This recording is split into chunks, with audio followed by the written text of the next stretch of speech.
She looked at the palm print and started telling us what happened.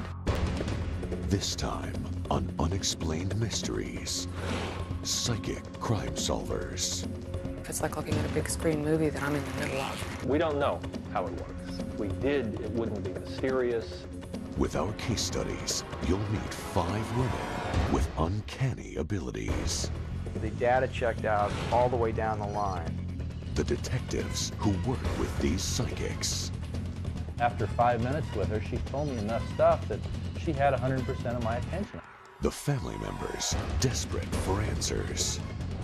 You're haunted every moment that you live and breathe. You'll witness the psychic's visit to the crime scene.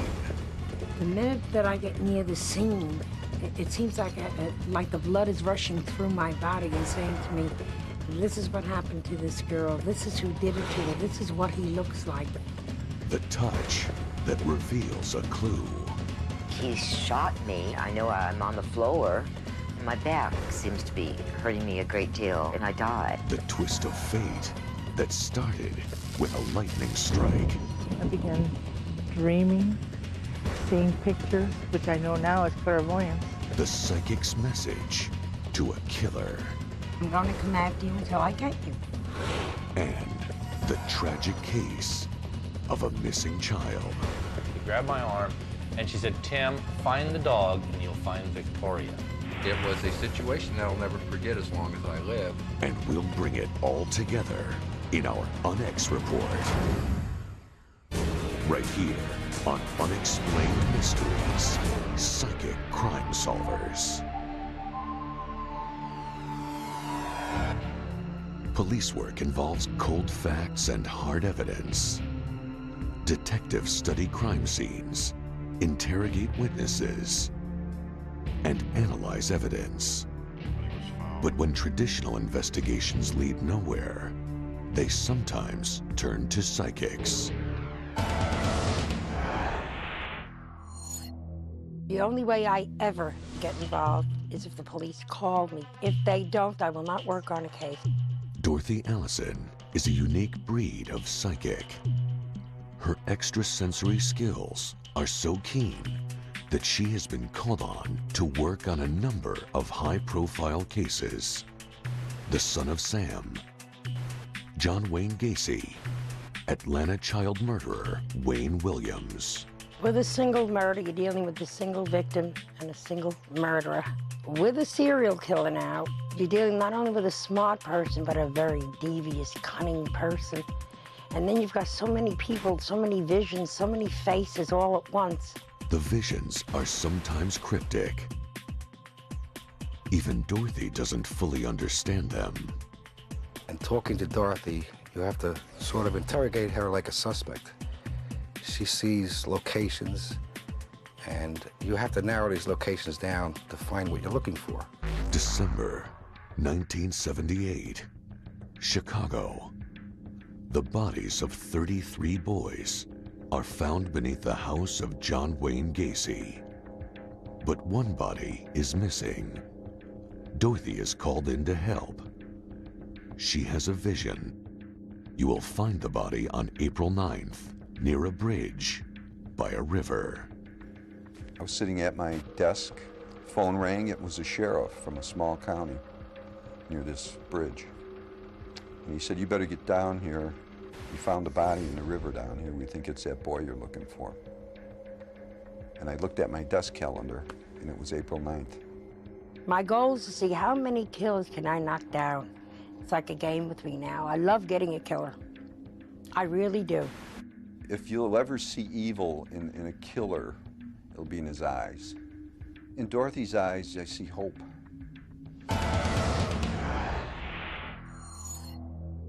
Nancy Meyer first discovered her psychic ability as a young girl.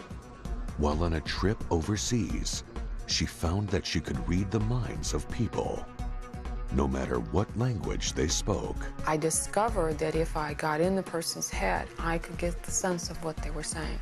So I used my ability quite a bit to follow conversations in languages that I didn't know. As her gift continued to develop, she reluctantly started working with the Delaware State Police. It's very overwhelming. It's kind of hard for people to understand that when a person who is as sensitive as I am does a reading, I have to use a very strong system of blocking within me in order to keep the victim's pain.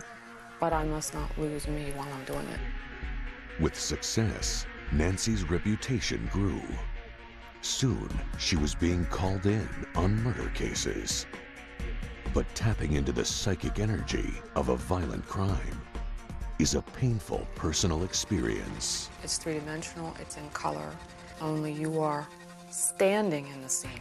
The color is often stronger and more vivid than real life. When I'm doing the murder scene, that vividness is a real problem because it is almost larger than life. It's like looking at a big screen movie that I'm in the middle of. And that's sometimes frightening.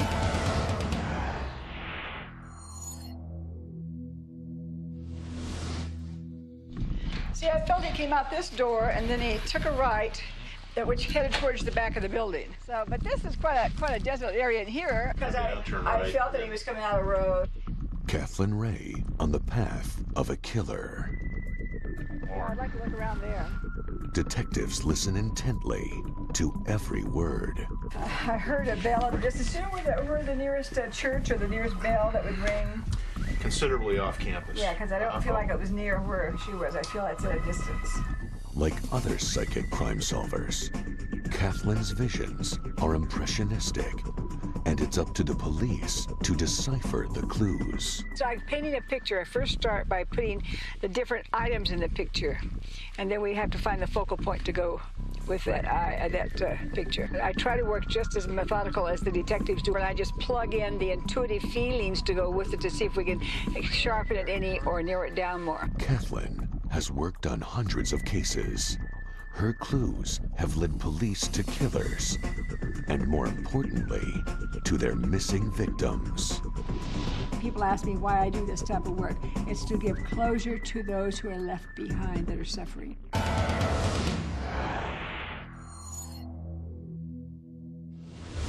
Greta Alexander wasn't born with psychic abilities. A freak accident as a child almost killed her, but it gave her second sight. For more than 20 years, she has used this gift to aid police departments across the country, revealing clues to help detectives track down arsonists, kidnappers, and murderers. To do this, she must look through the eyes of the victim. You actually become her. You actually see these things that she's seen. And I will say I'm very frightened, I'm very afraid. I am underneath some bushes, and I will say I am. Because I actually feel like that's me. These gruesome visions sometimes become too overwhelming for Greta. I don't work murder cases anymore, though. I've quit that. It's too hard on me. When you become a victim and you feel the pain. Greta believes everyone has some form of psychic ability, even if they don't recognize it. I think there are abilities. Everybody's got it. Everybody can play chopsticks. I can just happen to play Chopin.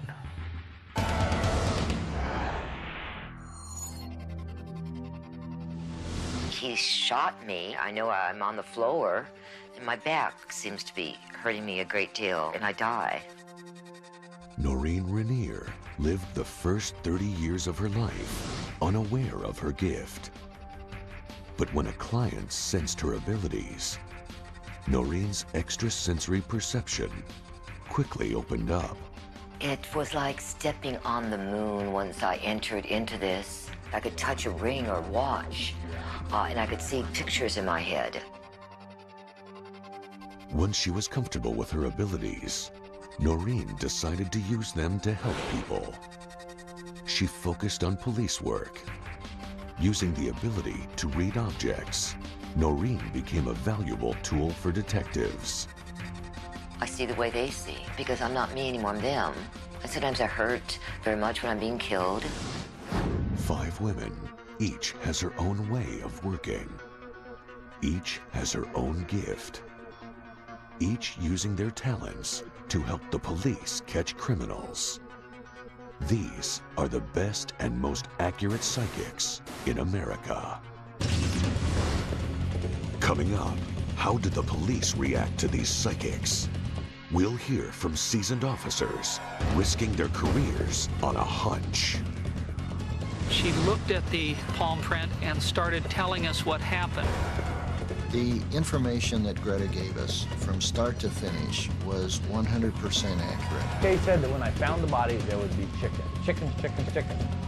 And the landmark case that opened up the eyes of detectives everywhere. Police officers are the kind of guys that they gotta try it, test it, hold it, feel it, then they believe it. We have to realize is that psychic ability, when it comes to the surface, is not that easy to deal with. All that and our Unex report on Unexplained Mysteries. Unexplained Mysteries. Psychic crime solvers. They exist in two different worlds. One believes in what they can see and touch. The other relies on visions and impressions. Detective work and psychic abilities. Their worlds only come together when a case is at a dead end.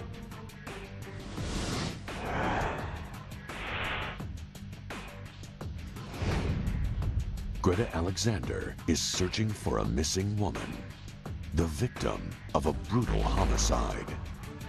The closer we got to the bridge, the more I could feel her saying, like, come and get me, just come and get me. Horrible images flash through her brain. A murder, a kidnapping, a violent death. Images that would disturb anyone. This is the curse of ESP.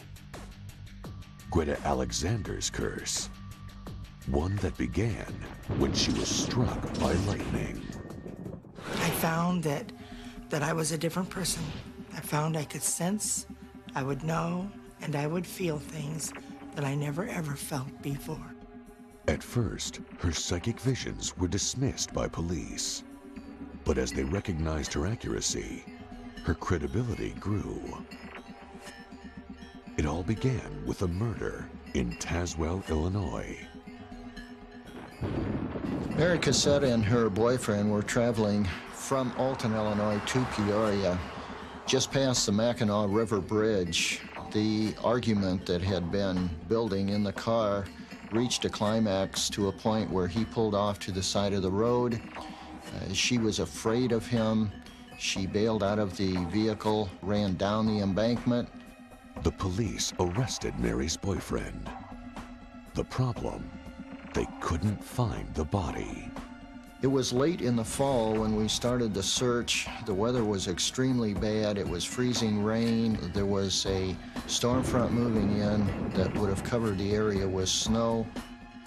Making matters worse, an Illinois state law said if a body was not found within 120 days, the accused killer had to be released. Detectives were desperate. They had read about Greta Alexander and decided to take a chance. I called Greta and I asked her a single question, if in fact a body was located in Tazewell County. She did in fact immediately say that yes, we had a body in Tazewell County. Greta convinced the detectives to send her the suspect's handprint. She looked at the palm print and started telling us what happened. Greta was drawn to this bridge over the Mackinac River. I could feel her, and as we stopped and as we looked over the bridge, you could feel her calling, and I could hear the children singing. She kept showing me the children singing, the children singing. What happened next shocked the detectives and prosecutor working on the case. Greta began speaking as the murder victim. And there was fighting, and the arguing was unreal, and I just couldn't take anymore. And then I wanted out of the car. I wanted to get away. The car pulls over and I get out to run. And then, oh, my back. I'm accosted. And I'm rolling down and down and down. And then my body comes to a rest. But not even the victim could tell police where she was.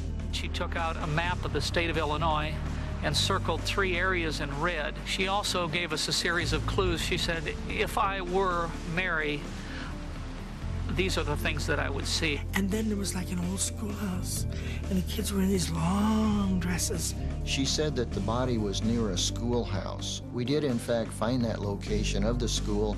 The only thing left is the water pump that had been in front of the school in the playground area. The school itself has been long gone. Once the detectives learned how to decipher Greta's visions, her clues led them to the body of Mary Cousette. One of the things that Greta had mentioned to us was that from the body location, you could hear dogs barking and children singing. I got to the scene, went down the embankment, and as I'm kneeling next to the body, I hear dogs barking and children singing. There was a church camp located on the opposite side of the hill from our location. The case opened up the eyes of police agencies across the country. A psychic could be a valuable asset in an unsolved crime. The information that Greta gave us from start to finish was 100% accurate. Nothing she told us was not correct. Police officers are the kind of guys that they gotta try it, test it, hold it, feel it, then they believe it. I feel like that if I can give them one little helping hand, just one little thing that will help turn the corner for them, then I have done much. Coming up on Unexplained Mysteries, a detective with nowhere to turn. We've pursued many leads that have led us nowhere. A mother desperate for answers. You're haunted every moment that you live and breathe. And the shocking psychic revelation. He knew who did it. We'll talk to the skeptics. The psychic part of this was just way off. It didn't make sense to me. The grieving family members. All you can think about is how could this possibly happen to your child? And the psychic who brings hope. I'm experiencing it right along with the victim. It's like a movie in my head. In an exclusive case study, we'll investigate a murder spree in the desert. We have a serial killer, we believe, out there that is going to strike again. We'll talk to the psychic who vows to put it to an end. I'm going to come after you until I take you. And tie it all up in the Unex Report. Unexplained Mysteries. Psychic Crime Solvers. Unexplained Mysteries. Psychic Crime Solvers.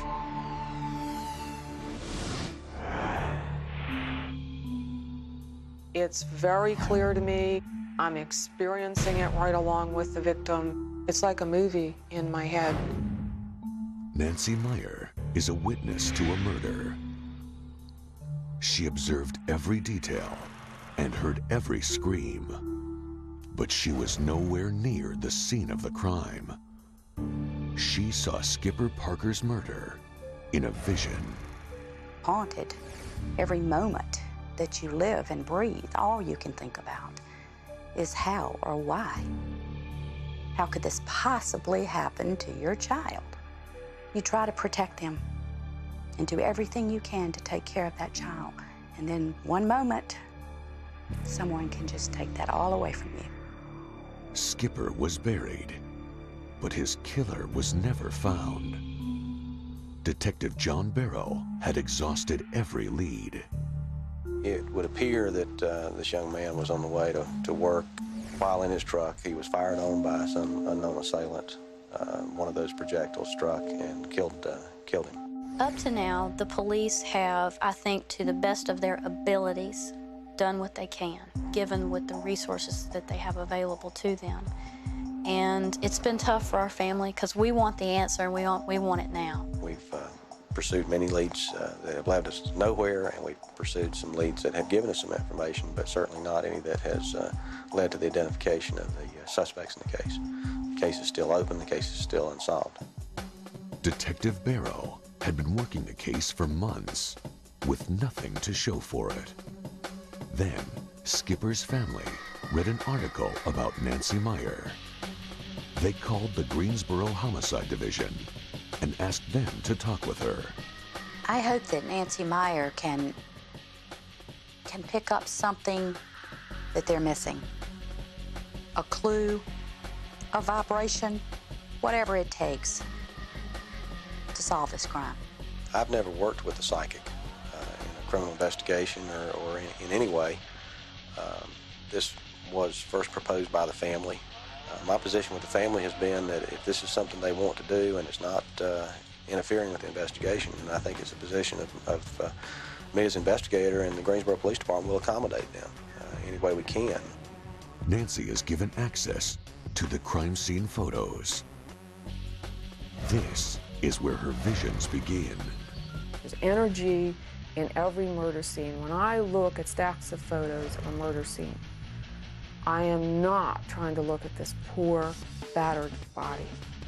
What I'm looking for is somewhere when that photographer moved all the way around the body, he stood exactly where the killer was at a moment when the killer was open. Bam, I'm in there. Nancy's first impression shocked everyone involved in the case. He knew who did it. This was not random. It may look random, but actually it seems like a sort of a running conflict. Money's involved. Images continue to flow. Nancy describes what she sees to detectives. And he's looking at the driver, and there's a passenger, and there is someone in the back seat. There are 3 young men there. After studying the photos, she paints a portrait of the killer. There's some schooling in common between the two of them. There's a ring on his right hand that looks like a heavy class ring. And the conflict between the shooter and the victim started way back. He seems to have been very jealous of the victim, jealous of the friendliness of the victim, jealous of the victim's success with young ladies. I think she's intuitive, and I think she's perceptive. There are some perceptions, perhaps, that are similar to some information that we already have available, but the accuracy of the information provided will only be borne out based on the investigation. Barrow is skeptical, but he isn't going to rule anything out. He continues to follow up leads, and Nancy is confident that he will catch Skipper's killer. They've got 2 very good cops on this. You got 2 bloodhounds. They're great. They'll go after it. They're going to dig and dig and dig. Coming up on Unexplained Mysteries, Psychic Crime Solvers. A killer who has police from 3 states baffled. It's very frustrating. You start wondering, you know, what else can you do? What can you do? We have a serial killer, we believe, out there that is going to strike again. This is what happened to this girl. This is who did it to her. This is what he looks like. The disturbing case study, Deadly Abduction. And she's frightened everybody. She knows he's violent. Could be a very violent person. It was a situation that I'll never forget as long as I live. I didn't believe it. But after 5 minutes with her, she told me enough stuff that she had 100% of my attention. And the Unex Report, all on Unexplained Mysteries.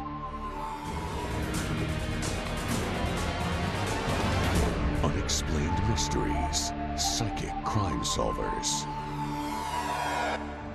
In the Nevada desert, a woman's body is found.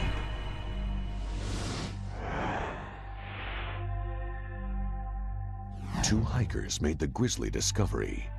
Detective Bill Schultz takes the call.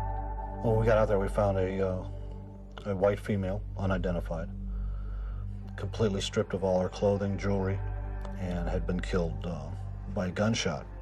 She is known only as Jane Doe. A sketch is released to the press, but no one comes forward to identify her. Jane Doe is buried, but not forgotten. Detective Schultz was determined to find out who she was and who had killed her. He sent out a description of the murder to other police agencies. Within days, he got calls from homicide detectives in Juab and Millard, Utah. They too had their own Jane Doe murders. Okay, I'll show you where our girl was found. After comparing clues, a pattern seemed to emerge. Young female victims shot with a small caliber handgun, stripped naked. They now felt that a serial killer was using their desert as a hunting ground. The scenes are almost identical. The way their hair was pulled up underneath them, the way their heads were turned, the way their hands were laid out in a particular fashion, the way their feet were laid out in a particular fashion. We feel very strongly that the bodies were in fact posed, that there are some things that are not natural with the way the bodies were positioned. Making the case more difficult was that none of the women had been reported missing, and none could be identified. It's very frustrating. You start wondering, what else can you do? What can you do? The police were at a dead end. With nothing to lose, they call in psychic Dorothy Allison. He does pose as either a security guard or a policeman. He does not pose as a trucker that he may be. That's what is so shocking to the girls, because they think they were the police officer, and they don't expect this to happen. They're more or less in a state of shock when he starts attacking them. The detectives are skeptical, but she soon revealed something that only they knew. I was told this girl was shot, and that was all I was told. But I got a feeling about the throat. There's something wrong with the throat. Whatever that may be, I don't know. Maybe the police could, sort of let me know what I feel about that throat. Well, the only problem I have with that is that has never been released, and I, that's a lead for us, and there was something was done on the throat. The detectives aren't ready to give out any information, but Dorothy had clearly gotten their attention with her accuracy. I feel that this man stays mostly in the area of Utah and Nevada, although he's been to Portland and a place that's called Castle Rock or something like that. You said something about Castle Rock? Yes. Castledale? Something with castle in it. Any name that has castle in it, he hangs there. Dorothy picks up on two key pieces of information from the murders. The detectives are stunned. The place she was found is on I-70, out of Castledale. As I understand it, she was last seen when they did ID her in Portland, Oregon. Dorothy talks for 2 hours, with the detectives hanging on her every word. He sometimes travels with a dog in the car. He likes dogs. Do you see, is it anything about any oddities about the animals that you see? You mean like one leg off or something? Yeah. We're looking for somebody in a vehicle with a three-legged, what we believe is possibly a Rottweiler. The vehicle was also seen up in this area at about the time of the discovery of this body.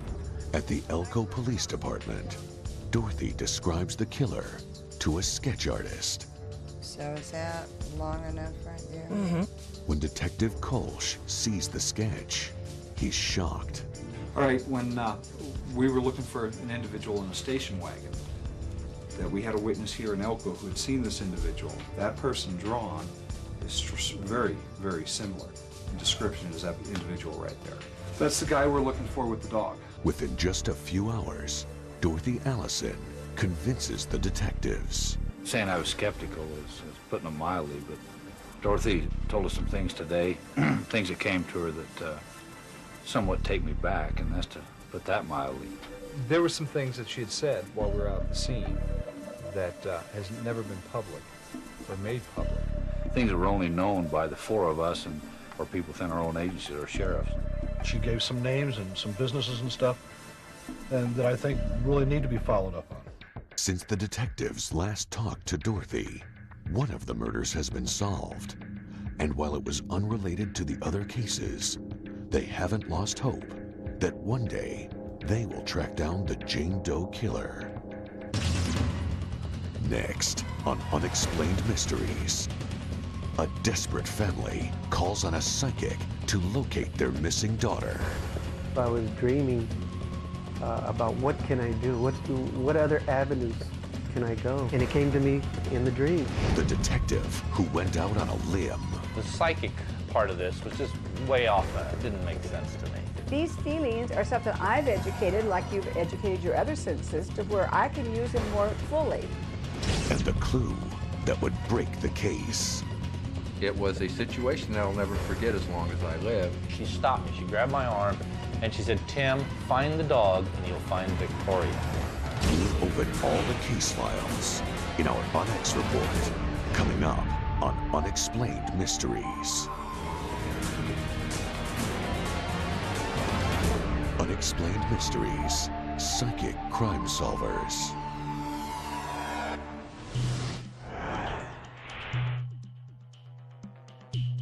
Fresno, California, nestled in the San Joaquin Valley, farms stretch out as far as the eye can see.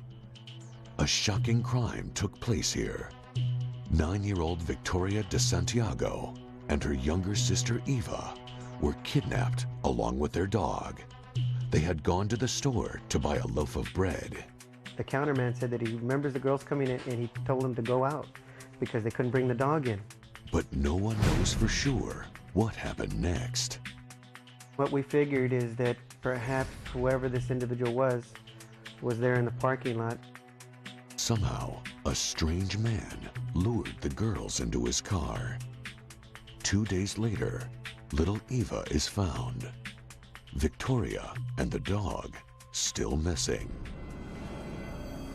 She was a very beautiful little girl. She was always very protective of her sister. She said that her sister told the man to let her go and that she would stay. And so from that, I know that she was just a very good person. The police canvassed the area, but no one had seen anything. In my sleep, I was dreaming about what can I do, what other avenues can I go? And it came to me in the dream. I mean, I sat right up, and her name was Kathleen Ray. Kathleen Ray is one of the most respected psychic crime solvers in the country. Even with all her experience, Sergeant Tim McFadden had a hard time accepting the idea. I was told that a psychic was being brought in and I was going to fly to San Jose to meet this psychic. And I thought, I'm going to fly up there and I'm going to meet this lady wearing gypsy clothes. She's going to take me into this house. We're going to burn some incense. We're going to rattle some bones. She's going to throw some dust around in the air and tell me something that's totally irrelevant to the case. Intuition is something that everybody has. And the intuitive sense is a sense of feeling. But these feelings are something I've educated, like you've educated your other senses, to where I can use them more fully. The psychic part of this was just way off. It didn't make sense to me. How somebody 180 miles from here is going to tell me how to find a body in my town. It's really taking feelings up and bringing a whole picture and holding that picture long enough. Just like going to a movie or turning the TV on and seeing a picture in front of your face. I didn't believe it. But after 5 minutes with her, she told me enough stuff that she had 100% of my attention. I was believing in her. The De Santiago family had no doubts. They put all their faith in Kathleen. All I could think of asking her was, did she have to go through a lot of pain? I felt that Victoria at this point was still barely alive, just barely. If Victoria was still alive, every minute was essential. McFadden had to trust Kathleen. She told me the road she was on was not a well-traveled road. I saw this plowed field. I knew the field had just been plowed. Kay said she's laying parallel to the road. I feel she's laying parallel to the road with her face towards the road. I'll see the bushes, the trees, the poultry farm. Kay said that when I found the body, there would be chickens. She said, I get chickens around the body. Chickens, chickens, chickens. There has to be a farmer whose name starts with an S. There has to be a street that starts with an L. There has to be a windmill. After my interview with Kay, as I was walking out the door, and I'll never forget this, she stopped me. She grabbed my arm And she said, Tim, find the dog and you'll find Victoria. At the same time, back in Fresno, a farmer reported finding the dog. Sergeant McFadden's partner responded to the scene. Detective Popejoy was at the house where the dog was found. He verified it was the dog. So I asked Detective Popejoy, I said, well, are there chickens out there? So I asked the rancher, the farmer there, I said, is there a poultry ranch here? He said, yes, just south of here, about a quarter of a mile, there's a abandoned poultry ranch. Detective Popejoy, he got the call on the dog, and he came out here and talked to the farmer that found the dog, and he found it down here a little ways and brought it back to this house. And when I was talking to him on the phone, he said there was no windmill. It was a situation that I'll never forget as long as I live, was him on the phone to me, and we are talking about this windmill, and I'm telling him there's no windmill here, and the landowner standing behind me said, oh yeah, you just walk by one, it's in the front yard. As I'm telling him things that should be there, and he's confirming these back to me that Kay said would be there, I'm getting higher and higher. And wow, this gal does know what she's talking about. We immediately called for officers to respond, and it was from him telling me what she saw 145 miles away. Following the clues Kathleen had given, the police narrowed the search. The street must start with an L. Leonard Street. The farmer's last name begins with an S. There is an S on the mailbox. And when her body was found, it was laying parallel to the road, her head facing it, just as Kathleen had predicted. And she was still alive, in a coma, suffering right there in the little trench.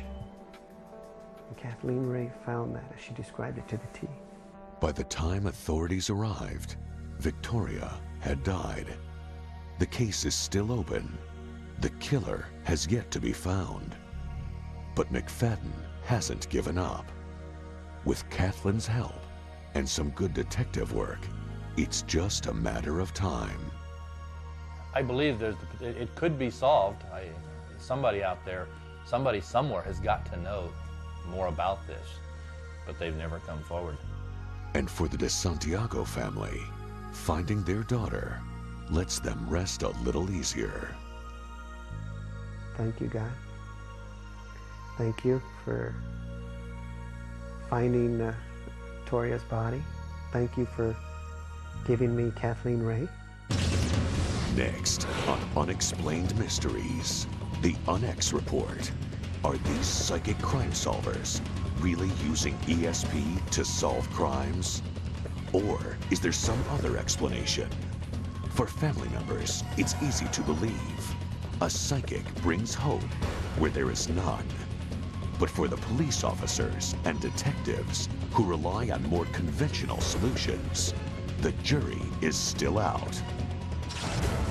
We'll put all the pieces together in our Unex Report. Next on Unexplained Mysteries. Unexplained Mysteries, Psychic Crime Solvers. The Unex Report.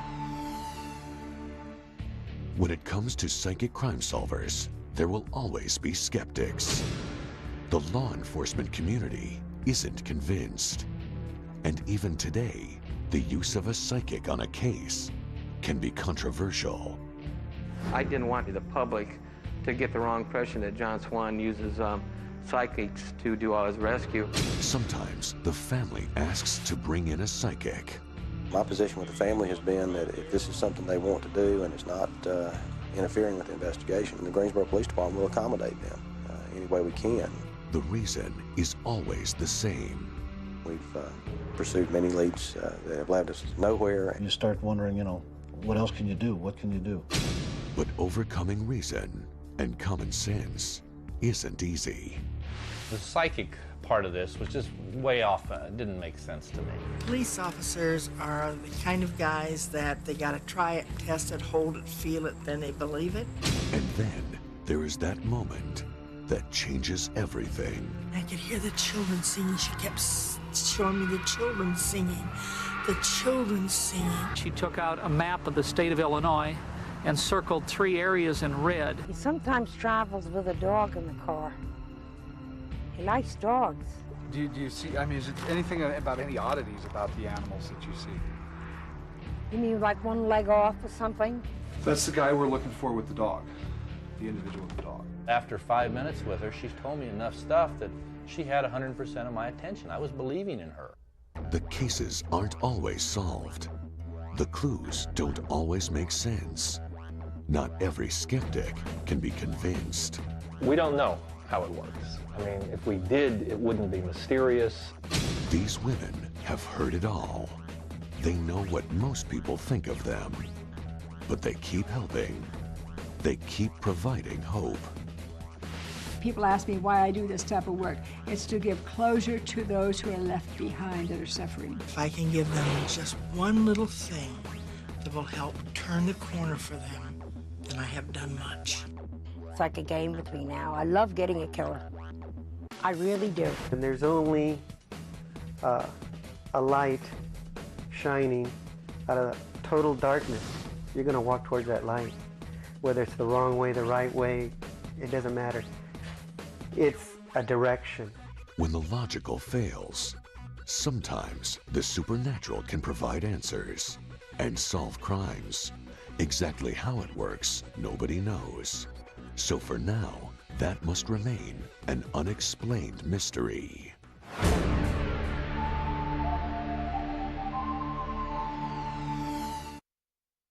On Crime Stories. We had all these women, they'd all disappeared. It was quite a shock to us, obviously, to find out about these websites. He held himself out as some kind of a master.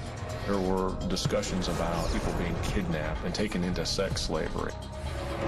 Crime Stories, tomorrow at 8, only on Bio.